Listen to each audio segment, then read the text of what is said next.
Hi friends, welcome back to our channel new trendy looks and blogs. ఎలా ఉన్నారండి? నేనైతే చాలా బాగున్నాను. మన ఛానల్ని మొదటిసారిగా చూస్తున్న వాళ్ళు ఎవరైనా సరే ఖచ్చితంగా సబ్స్క్రైబ్ చేసుకొని పక్కన ఉన్న బెల్ని కూడా యాక్టివేట్ చేసుకోండి. అలాగే లైక్ అండ్ షేర్ కూడా చేయండి. Hello friends, welcome back to our channel new trendy looks and blogs. This is Vijayalakshmi. ఇవాళ ఎంతో యూస్ఫుల్ అయ్యే మన హెయిర్ గ్రోత్ కోసం ఇంట్లోనే అలోవెరా ఆయిల్ని ఏ విధంగా చేయాలో చూసేద్దామండి. కలబంద చెట్ల నుంచి మనం కలబంద ఆకుల్ని కోసుకుంటాం కదండి. అలా కోసేటప్పుడు మనకు ఎల్లో కలర్ జెల్ అనేది ఆకులకు అంటుతుంది.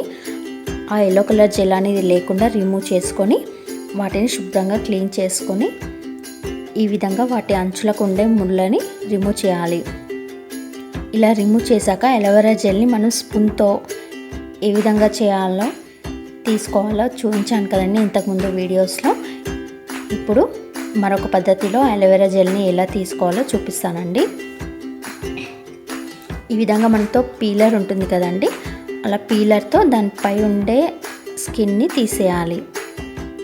ఇలా స్కిన్ని రిమూవ్ చేసి జెల్ని కూడా తీసుకోవచ్చు. కాకపోతే మనకు డైరెక్ట్ జెల్ అనేది రాదు, మనకు జెల్ పీసెస్ లాగా ఉంటుంది.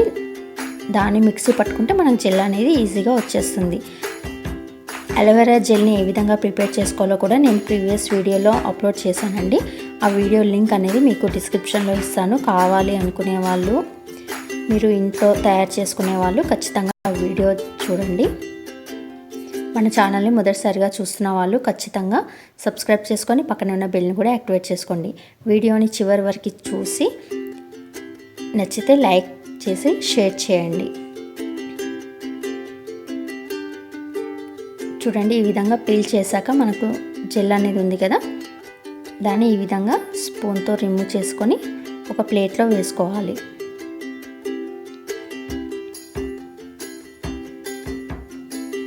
మనం ఎంత ఆయిల్తో చేసుకుంటున్నామో దాన్ని బట్టి మనం జెల్ అనేది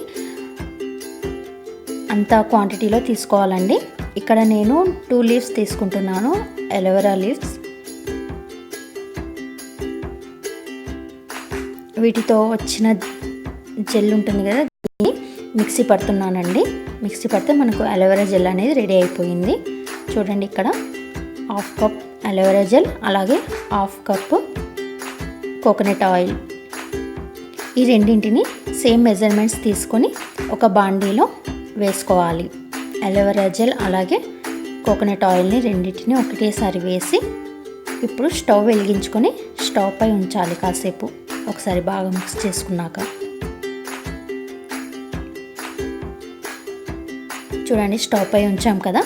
ఇప్పుడు ఇది అలోవెరా జెల్ అనేది పూర్తిగా బ్లాక్ అయ్యే వరకు స్టవ్ని మీడియం ఫ్లేమ్లో ఉంచి మరిగించుకోవాలి. ఇలా మధ్యలో కలుపుతూ ఉండాలి. చూస్తున్నారు కదా ఫ్రెండ్స్, ఆయిల్లో వేసిన అలోవెరా జెల్ అనేది బ్లాక్ అయిపోయింది, మనకు ఆయిల్ మాత్రమే మిగిలిపోయింది. ఇప్పుడు స్టవ్ ఆఫ్ చేసుకొని అందులో 1 టీ స్పూన్ ఫెనుగ్రీక్ సీడ్స్ కూడా వేసుకోవాలి. ఇలా మెంతులు వేసుకున్నాక ఆయిల్ని పూర్తిగా చల్లారనివ్వాలి. చల్లారాక మనం ఒక ప్లాస్టిక్ కంటైనర్లో కానీ ఒక గాజు గ్లాస్లో కానీ వడకట్టుకోవాలి. ఇలా వడకట్టుకున్న ఆయిల్ని, ఈ అలోవెరా ఆయిల్ని మనము వీక్లీ వన్స్ కానీ వీక్లీ ట్వైస్ కానీ డైలీ అప్లై చేసుకునే వాళ్ళు కూడా డైలీ అప్లై చేస్తూ ఉంటే మన హెయిర్ గ్రోత్ అనేది సూపర్గా ఉంటుందండి. జుట్టు ఊడడం తగ్గిపోయి మన జుట్టు అనేది బలంగా పెరుగుతుంది. ఓకే ఫ్రెండ్స్, ఈ వీడియో మీకు నచ్చిందా? ఖచ్చితంగా నచ్చితే లైక్ చేసి షేర్ చేయండి. మన ఛానల్ని మొదటిసారిగా చూస్తున్న వాళ్ళు సబ్స్క్రైబ్ చేసుకొని పక్కన ఉన్న బెల్ని కూడా యాక్టివేట్ చేసుకోండి. Thank you so much for watching.